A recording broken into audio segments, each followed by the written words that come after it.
Sampai saat ini proses produksi kapal selam Scorpion Evolve di Surabaya belum dimulai walaupun kontrak sudah efektif bulan lalu. Sebelum aktivitas demikian dimulai, dibutuhkan dulu penyelesaian proses desain bagi kapal selam konvensional itu, baik preliminary design review maupun desain review. Secara teknis, sulit untuk membuat masa produksi kapal selam keluaran Naval Group di Surabaya akan berlangsung 5 tahun sebab fasilitas di Tanjung Perak belum selengkap fasilitas di Serpong. Produksi kapal selam tidak dapat diselenggarakan dengan cara seksama dan dalam tempo yang sesingkat-singkatnya karena hal tersebut akan membuat produk yang dihasilkan tidak bisa diandalkan.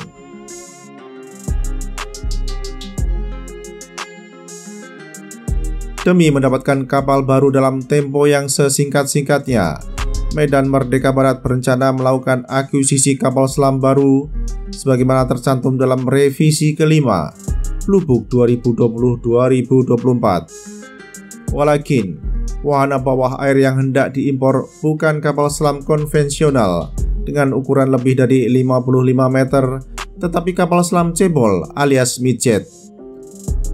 Tentu saja kemampuan kapal selam cebol tidak sebagus kapal selam konvensional, baik dalam urusan indiscretion rate, lama menyelam di bawah air, persenjataan dan lain sebagainya. Kapal selam cebol hanya cocok di perairan dangkal dan bukan di perairan dalam, apalagi untuk beroperasi di perairan terbuka.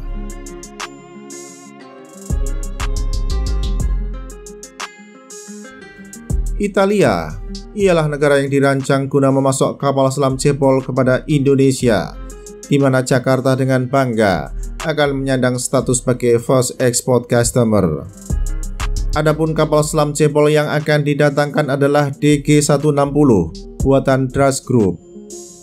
Dengan memiliki kapal selam cebol, kemampuan peperangan kapal selam Indonesia tidak akan meningkat drastis sebab kemampuan kapal selam tersebut tidak akan setara kapal selam konvensional umumnya.